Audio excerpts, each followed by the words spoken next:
Hey there, this is Andrew, bringing you another Keyforge deck opening. This is going to be my other named deck.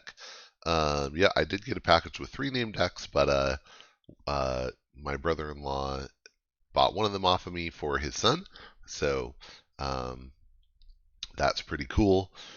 And so this one is Brother Andrew of Calataw, and I've always loved Brother Andrew, who started Open Doors.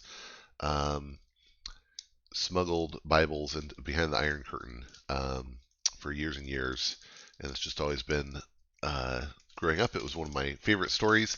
The other Andrew that I knew, well, the other Andrews I knew of growing up, uh, one was Andrew from the Bible, and the other was Andrew uh, from Narnia, who not such a great Andrew. I always enjoyed being called Uncle Andrew after that, but he's not exactly a role model. So, anyway, nice to have role models with your own name. And Brother Andrew was always one of my favorites. So, there it is. All right, so this one is Brobnar Geistoid Untamed. The other one, I think, well, hopefully you watched it, just had Equidon instead of Brobnar. So, definitely excited to have Untamed back, going for that, and excited about the new house too. So here we go, and it does look like the icons on the mats are. It looks like there's one icon per house. You can't see the Untamed one right now, but it is the same one as on the other mat. Obviously, the Brobnar one is different, but this Geistoid one is also the same. All right. So still trying to figure out exactly what to expect from each house. But I'm generally true to form. I'm expecting in Untamed some amber generation and good recursion effects. A lot of recursion in this set, and Spooky Charge seems like a really nice card to get. And then in Geistoid, I'm hoping for good ways to stay haunted, and also good recursion. I haven't seen so far. It doesn't seem like Geistoid has a ton of player control, but there is some really interesting efficiency that can happen there. And then in Brobnar, some definitely board control, amber generation, and yeah, that's about it. So that's what I'm hoping for. Hopefully, yeah, some amber generation in Brobnar and Untamed, and then efficiency in Geistoid, but we'll see. All right. Cool. Okay, good start. Curse of Cowardice. So Curse of Cowardice is an artifact and curse. It has treachery, which is a new keyword. It's not a new concept. Treachery just means that when you play this, it enters play under your opponent's control. And at the end of your turn, which would be the player who controls it, at the end of the turn of the player who controls Curse of Cowardice, if you did not use any creatures to fight this turn, lose 2 amber. If there are no friendly creatures in play, destroy Curse of Cowardice. That lose 2 amber is a really strong effect, and it's worth noting that will fire even on the turn that Curse of Cowardice is destroyed. So that makes sense.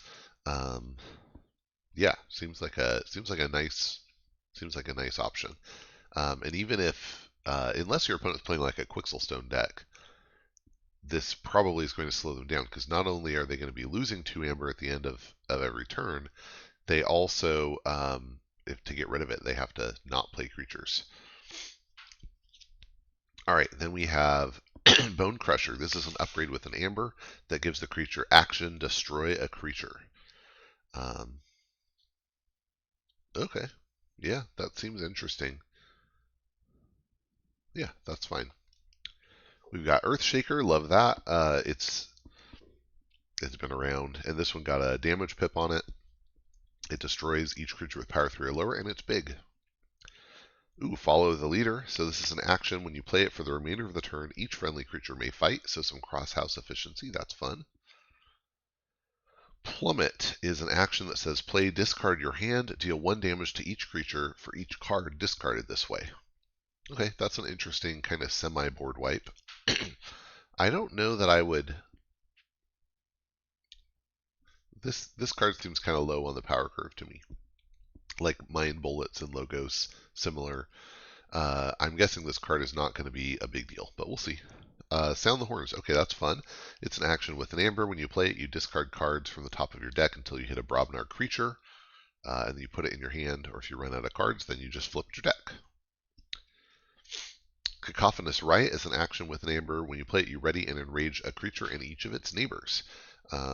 Cool. It's kind of like I guess a worse Relentless Assault, but it has the Amber Pip. So yeah, that's cool. And you could use it against your opponent's creatures, so that's fun. Ooh, Headhunter's back. Glad to see that. Headhunter's a 5-power giant with after fight gain 1. I like that. Heavyweight Moric is an 8-power giant with splash attack 2.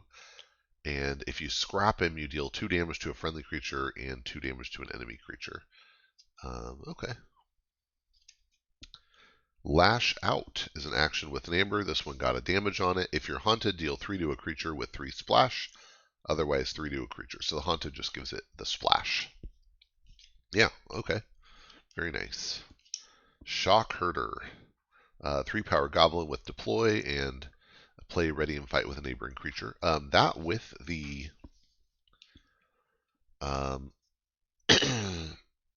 Cacophonous Riot actually makes for some nice ready and fight. That's one of the things I always like to look for in Brobnar, is do I have ways to... Brobnar wants to fight, do I have ways to do it quickly? And I just realized actually the follow the leader with Cacophonous Riot could work out really nicely, because Cacophonous Riot readies and enrages things, but do they necessarily get to fight that turn? Well, not if they're not Brobnar, but Follow the Leader says yes, they can. So that's cool. In fact, you could even, if you have a big creature in another house, which we'll see if we get that, you could play Follow the Leader, use it, and then Cacophonous Riot to use it again. Okay. And then lastly, we have Thunderdell, a 5-power giant that says while you're haunted, Thunderdell gains splash attack 5. Wow, very nice. Wow. All right. That's it for the Brobnar. How many pips did we get so far? 1, 2, 3, 4 Amber pips. Okay, that's decent. All right. A Strong Feeling. So this is an action in Geistoid. When you play it, you ready each friendly creature with Amber on it, and you move 1 Amber from each friendly creature to the common supply. Ooh, cool. So yeah, oh yeah, that's something I guess I should mention.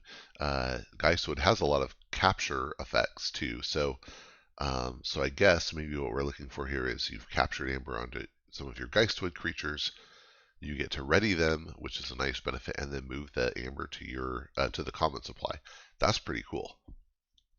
That's really neat. Oh, 2 of that. Okay. Wow. Let's hope we get some good capture effects here. Mender is a 2-power specter and robot with 2 armor. After you play it or it reaps, you purge a card from a discard pile, and then you fully ward and heal each robot creature. Do we have any robots in Brobnar? I don't think so. I'd be shocked. Giant, goblin, giant, giant, giant. So no. Okay. Yeah, I wouldn't expect that. That is each, so it could affect your opponents as well. Soul Vial. Okay. This is an artifact with an amber. It's an item. It says each friendly creature with amber on it gains destroyed archive this creature. Okay, that's cool. Again, I hope we get some good capture effects. Harvest Skimmer. 5-power Spectre Robot, so this would be affected by the warding. After it reaps, discard the top card of your deck. If it's a creature, gain 1. Mehmet. 1-power Spectre Fairy.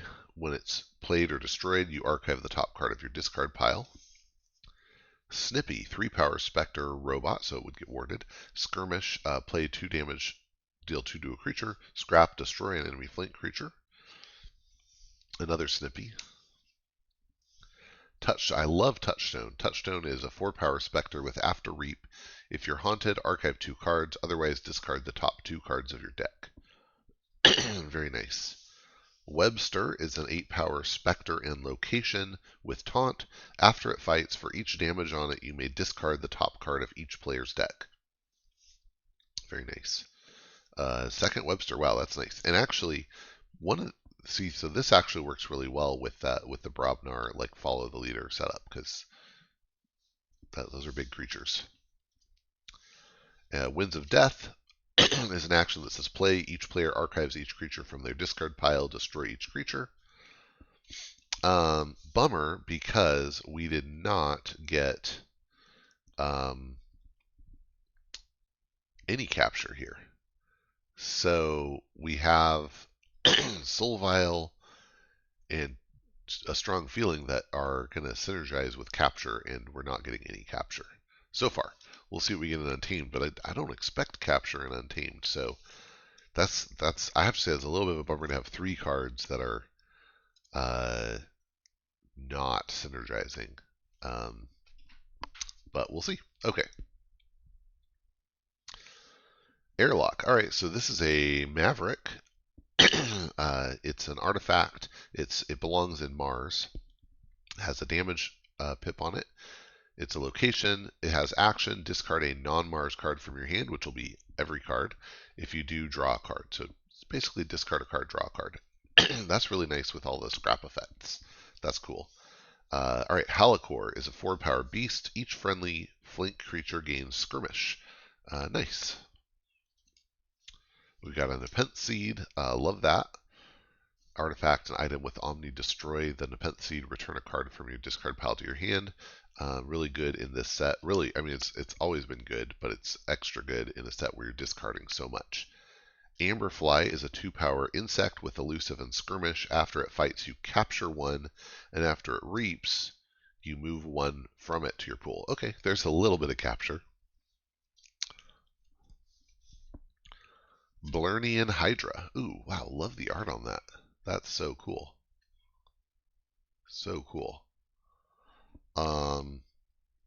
Nice, it's a common. So, Blernian Hydra is a 5-power beast with enhanced 3 damage, and while it is damaged, Blernian Hydra gains splash attack X, where X is the amount of damage on Blernian Hydra. That's super cool. So the more damaged it is, the more splash attack it has. That's cool. That's really cool. I like that. Wow. It feels like the art is a little bit of a departure, but I like it. So I'm not going to complain about it. Bog Spitter is a 3-power beast with skirmish. After it fights, you discard a random card from a player's hand. If you scrap it, if your opponent has 6 or more amber, you steal 1. Then we have Skeletal Mermook, a 3-power beast that says, while you're haunted, your opponent's keys cost +2. There it is, Spooky Charge. It's an action. When you play it, if you're haunted, you forge a key at the current cost, and then you shuffle your discard pile into your deck. Very nice. The Circle of Life. An action with an amber. Each haunted player gains 2. So that's potentially gain 3 and then forge for free. That's cool. Interestingly, okay, so with the Spooky Charge, one of the downsides to it is you shuffle your discard pile into your deck, which means now you have your whole deck back with only this in your discard pile. Now, we do have ways to solve for that with Nepenthe Seed, as well as potentially with a card like, where is it? Mehmet, or, well, yeah, Mehmet. So we have ways to pull it back, but that's a nice, hopefully 3 amber in Untamed. So far, that's the only pip we've seen though, so that's. Warfling is a 3-power cat and beast. After it's played or fights, you shuffle the top 5 cards of a discard pile into their owner's deck. We've got Witch of the Eye. Okay, like to see that. 3-power human witch. After reap, return a card from your discard pile to your hand. Great, that's really good. And then Amber Storm is an action with an amber. For each amber in your pool, deal 1 damage to an enemy creature. So yeah, that's potentially a way to do some damage. But the amber generation here is not super high. Got 1 in Ghost, so I think we have 6 amber pips in the whole deck. That's actually pretty low. Some non-pip ways to generate amber, but I think the generation is a little bit low here. Not a lot of amber control either. Good recursive abilities. I'm not sure that it's enough to push this over the limit. I do like the big Geistoids with the Brobnar. That's pretty cool. That makes me happy. But unless your opponent plays like if your opponent plays, oh, what is it? The artifact that gives every creature after fight capture. Some of that capture is not going to, or some of the capture synergy is just going to kind of fall flat.